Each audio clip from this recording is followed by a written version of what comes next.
दोस्तों बिहार में 12 satellite township को बनाया जाना है। इसके अंतर्गत पहले चरण के अंतर्गत कई सारे जिलों में काम शुरू कर दिया गया है। तो 12 टाउनशिप में से पहले चरण के अंतर्गत कौन कौन से जिले शामिल हैं और कैसे वहां पर काम शुरू किया गया है, इसके बारे में जानेंगे। ये टाउनशिप, ये बिहार के जो सैटेलाइट टाउनशिप है, ये कैसे आत्मनिर्भर शहर बनेंगे, यहाँ पर आपको क्या क्या देखने को मिलेगा, कौन कौन से लोकेशन पर इसको बनाया जा रहा है, कब तक ये बनकर के तैयार हो जाएंगे, यहाँ पर कैसे इन्वेस्टमेंट आएगा, आइए बात करते हैं डिटेल में। सबसे पहले कौन से टाउनशिप को तैयार किया जा रहा है। नमस्कार, welcome to all India Bihar में विकास। हम इंडस्ट्रियल और इलेक्ट्रॉनिक पार्क वैशाली के राजा पाकर में बनाना चाहते हैं और सबसे बड़ी खुशखबरी है कि इसमें लगभग 20,000 से 30,000 करोड़ का इन्वेस्टमेंट होगा और 1 लाख नौजवानों को उसमें सीधा रोजगार मिलेगा, सीधा रोजगार मिलेगा। और ये पूरा इलेक्ट्रॉनिक पार्क पूरी तरह एक तरह से देश और दुनिया के लोग वहां आएंगे। बिहार को 12 सैटेलाइट टाउनशिप मिलेगा, इसका घोषणा काफी पहले किया गया था। अप्रैल के महीने में जो बिहार के नए सीएम हैं, इन्होंने राज्य भर में 12 नए ग्रीनफील्ड सैटेलाइट टाउनशिप को बनाने का निर्णय लिया। इस टारगेट को पूरा करने के लिए अभी इसी महीने जुलाई 2026 में housing and urban development corporation limited, इसके साथ एक MOU पर साइन किया गया। इस समझौते के तहत जो housing and urban development corporation limited है, इनके द्वारा इस वाले परियोजना को समर्थन देने के लिए 1 लाख करोड़ रुपए का दीर्घकालिक वित्तीय पोषण प्रदान किया जाएगा। मतलब जो इन्वेस्टमेंट आएगा यहाँ पर वो तो अलग है, लेकिन सबसे पहले जो हम बेसिक चीज तैयार करेंगे, बेसिक चीज को तैयार करने के लिए 1 लाख करोड़ रुपए खर्च किया जाएगा housing and urban development corporation इनके द्वारा। ये जो 12 टाउनशिप है, ये बिहार के लिए एक गेम चेंजर प्रोजेक्ट है। ये बिहार के लिए एक ऐतिहासिक मील का पत्थर साबित होगा, क्योंकि ये जो एक टाउनशिप बन रहा है, यहाँ पर एक टाउनशिप में कई सारे इंडस्ट्री, कई सारे छोटे मोटे अलग अलग टाउन बनेंगे। टाउनशिप में आधुनिक बस्तियां बनाई जाएगी, जिन्हें फ्यूचर में शहरी आवश्यकताओं को पूरा करने के लिए सावधानी पूर्वक योजनाबद्ध किया गया है। इनमें गुणवत्तापूर्ण आवास, नागरिक सेवाएं अवेलेबल होगा। इसके अलावा भौतिक संरचना जैसे कि जल आपूर्ति, सीवेज नेटवर्क, सड़कें, बिजली, हरित क्षेत्र, शैक्षणिक, स्वास्थ्य संस्थान, कई तरह के वाणिज्यिक और सामाजिक अवसंरचना केंद्र, इस तरह की कई सारी चीज शामिल है। इस पहल के माध्यम से राज्य का लक्ष्य 35% शहरीकरण हासिल करना है। मतलब कि बिहार में जो कि एक गांव वाला राज्य है, इसे अब शहरीकरण में तब्दील किया जाएगा, जिससे कि बिहार के समग्र आर्थिक विकास को गति मिलेगा। यहाँ पर कैसे बता दें कि ये कोई छोटा मोटा शहर नहीं होने वाला है। इन 12 सैटेलाइट टाउनशिप को तैयार करने में 3 लाख एकड़ से अधिक के भौगोलिक क्षेत्रफल में टाउनशिप को डेवलप किया जाएगा। इसमें टोटल 12 जिले शामिल हैं: पटना, मुजफ्फरपुर, दरभंगा, छपरा, गया, सीतामढ़ी, सहरसा, पूर्णिया, मुंगेर, भागलपुर, सोनपुर, इस तरह के और भी शहर हैं जो कि शामिल हैं। तो यहाँ पर मैंने आपको जो 12 शहर के बारे में बताया, ये बिहार के काफी बड़े शहर हैं। इसी शहर के बगल में इस तरह के टाउनशिप को बनाया जाएगा, जो कि ये जो शहर है जैसे कि पटना है, सोनपुर है, गया है, यहाँ पर जो ट्रैफिक जाम बढ़ रहा है, इसको संभालने के लिए इसके बगल में हम लोग एक सैटेलाइट टाउनशिप बनाएंगे, जो कि मेन टाउन से हट करके होगा। सबसे अच्छी बात है कि जो नया टाउनशिप होगा वो प्री प्लान होगा।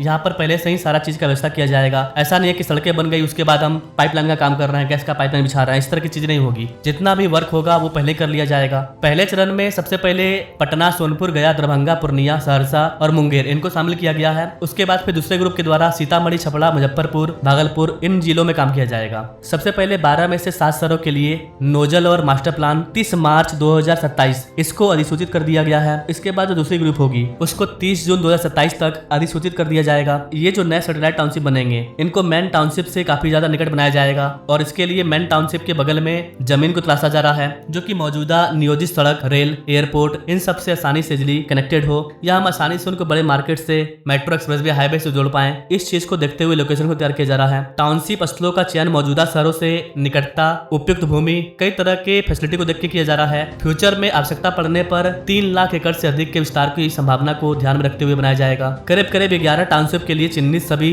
भूमि पर वर्तमान में रोक लगा दिया गया है। मतलब जहां पर टाउनशिप बनेगा वहां पर आप जमीन अभी नहीं खरीद पाएंगे, वो सारा का सारा जमीन गवर्नमेंट लेगी। तो जमीन पर प्रतिबंध लगा दिया गया है, क्योंकि जब लोगों को पता चलेगा कि यहाँ पर शहर बनने वाला है तो वो सस्ते दाम में जमीन खरीदेंगे, जिससे कि सरकार को फिर दिक्कत हो जाएगा, क्योंकि गवर्नमेंट जो जमीन लेगी वो एक ही बार में सारा जमीन लेगी और उसे अपने तरीके से बनाएगी। ऐसे में कोई प्राइवेट प्लेयर यहाँ पर जमीन खरीद लेता है, उसके बाद वो सरकार को जमीन नहीं देता है, तो फिर दिक्कत हो जाएगा। तो जहाँ पर इन टाउनशिप को बनाया जाएगा उसके आसपास के रीजन में जमीन के खरीद बिक्री पर रोक लगा दिया गया है। टाउनशिप का विकास भूमि संग्रहण मॉडल के तहत किया जाएगा, जिसमें विभिन्न भूस्वामियों को स्वामित्व वाली जमीनों का एक ही भूखंड में समेकित किया जाएगा। मतलब कई सारे मालिकों के जमीन को लेकर के उसे एक पूरा प्लॉट बनाया जाएगा और फिर यहाँ पर बड़े बड़े इंडस्ट्री को लेकर के आया जाएगा। गवर्नमेंट जमीन को ले लेगी, किसानों को पैसा दे देगी, गवर्नमेंट के पास जमीन आ जाएगा तो गवर्नमेंट यहाँ पर इस तरह के जो बेसिक बुनियादी ढांचा है उनको तैयार करेगी। उसके बाद फिर इन जमीनों को इन्वेस्टर को देगी, जो इन्वेस्टर अपना पैसा लेकर के आएंगे, जो यहाँ पर प्लांट सेटअप करेंगे। तो न केवल गवर्नमेंट बल्कि प्राइवेट प्लेयर की मदद से भी ये टाउनशिप बनेगा, क्योंकि फैक्ट्री लाने का काम सरकार नहीं करेगी, फैक्ट्री लाने का काम, इंडस्ट्री लाने का काम कोई ना कोई कंपनी करेगी। सरकार उन कंपनियों को लेकर के आएगी ताकि यहाँ के लोग को रोजगार मिले। मैंने तो देखा गूगल के लोग बिहार आना चाहे, उन्होंने एमओयू हमारे साथ साइन किया। कई संस्थान के साथी ने आज आपके सामने यहां पर हम लोगों ने एमओयू साइन करने का काम किया है। हम लोग आईएमसी गया जी में, बोध गया में आईएमसी के लिए लगभग 3000 एकड़ में, एक जगह पर 1700 एकड़ और एक तरफ 1300 एकड़ के जमीन में लगभग 3000 एकड़ में आईएमसी में पूरी तरह डेडिकेटेड स्टील प्लांट लगाने का काम हम लोग बोकारो देखते थे। हम लोग का जब बिहार नहीं पटा था साथियों, तो हम लोग बोकारो स्टील को देखते थे, टाटा स्टील को देखते थे। हम लोगों ने तय किया है कि आईएमसी गया जी में पूरी तरह डेडिकेटेड तौर पर स्टील प्लांट का हब बनाने का काम हम लोग गया जी में करें। हालांकि इन टाउनशिप को बनाना इतना ज्यादा इजी नहीं होगा, कई सारे चैलेंज हैं। इन टाउनशिप का मेन उद्देश्य है जो मैन टाउनशिप है उससे जनसंख्या की वृद्धि को कम करना है। आज के टाइम में मैन टाउनशिप पर जो दबाव है लगातार बढ़ते जा रहा है। ऐसी कंडीशन में सैटेलाइट टाउनशिप गेम चेंजर साबित होगा। सैटेलाइट टाउनशिप को ऐसे बनाया जा रहा है मानो जैसे कि मुंबई है, मुंबई के आसपास कई सारे उपनगरीय इलाके हैं, तो मुंबई के सबर्बन रीजन से हर दिन 70 से 80 लाख लोग मैन मुंबई जाते हैं, काम करते हैं। तो ठीक वैसे ही बिहार के अंदर 12 शहरों को खोजा गया है और 12 शहरों के बाहर एक स्पेशल टाउनशिप होगा, जिससे कि मैन शहर का दबाव कम होगा और दोनों शहरों के बीच में कनेक्टिविटी को मजबूत किया जाएगा। इन शहरों में आपको किफायती आवास, हर तरह की फैसिलिटी, कुशल बस सेवा, कुशल ट्रांसपोर्टेशन सिस्टम, स्कूल, कॉलेज, वाणिज्यिक केंद्र, मॉल, एक बड़े शहर में जो फैसिलिटी होती है वो सारा फैसिलिटी आपको इन टाउनशिप में देखने को मिलेगा। तो अभी के लिए बिहार गवर्नमेंट इस पर काम शुरू कर चुकी है। जो housing and urban development corporation है उनको इसका काम सौंप दिया गया है। इसके बाद जो आएगा काम है वो इनके द्वारा किया जाएगा। तो ये बिहार का सबसे मेगा प्रोजेक्ट है जहाँ पर 1 लाख करोड़ रुपए खर्च किया जाएगा और 11 से 12 सैटेलाइट टाउनशिप को तैयार किया जाएगा। टाउनशिप को तैयार होने में काफी ज्यादा टाइम लगेगा। आज की इस प्रेस वार्ता में मैं राज्य सरकार की तरफ से आप सभी का स्वागत करता हूं।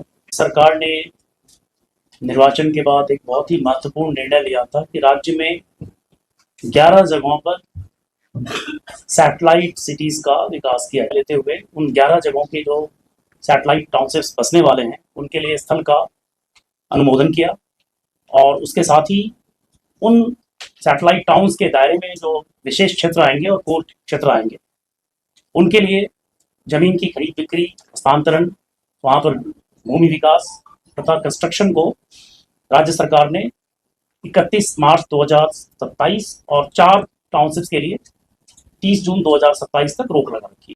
आगे एक एक करके मैं इन टाउनशिप पर वीडियो लाऊंगा कि कौन कौन से टाउनशिप में क्या क्या हो रहा है और किस तरह से यहाँ पर काम किया जा रहा है। बाकी आप बिहार के इस तरह के टाउनशिप के बारे में क्या कहना चाहेंगे? क्या हमें बिहार के अलावा और भी राज्यों में इस तरह के टाउनशिप बनाना चाहिए या हमें बिहार के हर जिले में टाउनशिप को बनाना चाहिए? आप अपने राय कॉमेंट बॉक्स में जरूर दीजिएगा। बाकी मिलते हैं अपने लोग नेक्स्ट वीडियो में एक और नई जानकारी के साथ। तब तक के लिए जय हिंद।